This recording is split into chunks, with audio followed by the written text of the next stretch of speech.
okay. Depending on who you ask, Tagilla is either the easiest or the hardest boss ever. What it boils down to is not necessarily his high HP pool or how he fights, but more that people just fight him wrong. Before we even talk about ammo, aim, or weapons, you need to understand that killing Tagilla is a 3-step problem. First, we need to confirm he's there.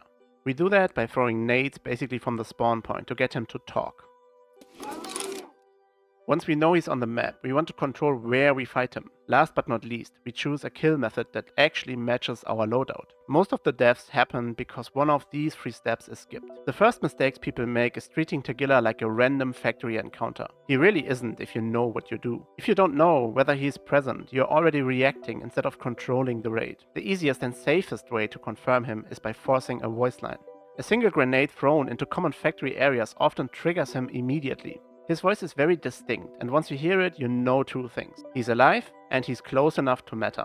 If you don't get a voice line, listen carefully. Tagilla has extremely heavy, almost labored breathing. If you're close, you can hear him through walls even before you see him.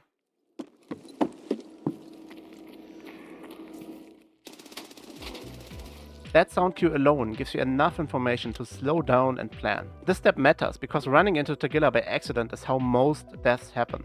Once you know he's there, the next question is not how to kill him, but where he's sitting right now. If Tagilla is in the open, especially on longer sidelines, that's dangerous. At range, he sometimes drops prone and just deletes you with his gun. That's not a fair fight, and it's usually not worth taking. In those cases, the correct play is to move him, reposition, make noise, throw a grenade, close distance indirectly. You want to force him to a path towards you, not fight him where he already has line of sight. On the other end of the spectrum, if he's in a very tight spot, like the office staircase for example, that's dangerous for a different reason. You're now close enough that he can reliably swap to his hammer and one-shot you if you misstep. Tight spaces remove your reaction time, so neither extreme is ideal. The best engagement distance is the middle ground, close enough that Tagilla switches to his hammer and commits to a run, but with enough space that you can shoot him while he's charging. This is the core idea most players miss. Additionally, doors are one of your strongest tools against Tagilla. Like most AI in this game, he struggles with them. If Tagilla has to open a door to reach you, the fight becomes dramatically easier. He pauses, the animation locks him in place and you get free damage. Even mediocre weapons suddenly work.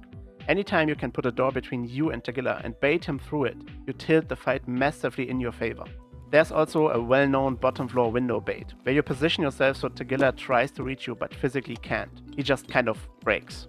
I personally don't use this, and you don't need it to kill him consistently, but it exists. If you want to see it, there are plenty of clips out there, but consider it a fallback, not a core strategy. Once Tagilla commits and the fight begins, we need to ask how to kill him. There are 3 valid ways to kill him, and all of them work. What does not work is sitting in the middle ground.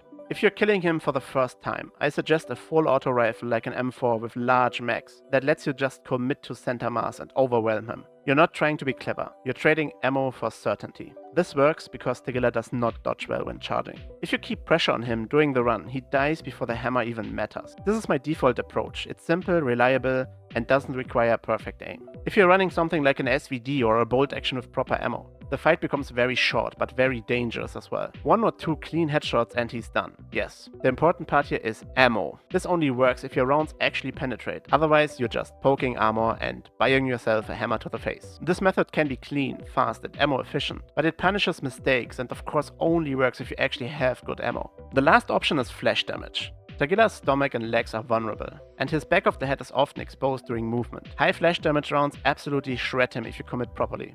This is especially effective if you're forcing him to run at you. I basically never use this method because I don't enjoy that meta, but it works very well for a lot of people. So how do so many people die to him, including myself?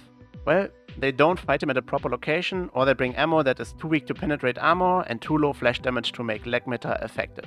That is the worst possible combination. You end up dumping max, thinking you're doing damage, while Tagilla is perfectly fine. Then he reaches you, swaps to his hammer, and the raid ends. When you load into factory, you need to make a binary decision, either high penetration or high flash damage. Anything in between is a liability. But way more important, to kill Tagilla consistently, stop thinking of him as this boss, and start thinking of him as a position check. Confirm his presence, locate him, move him if needed, force a charge through open space or doors, then apply a kill method that actually matches your armor.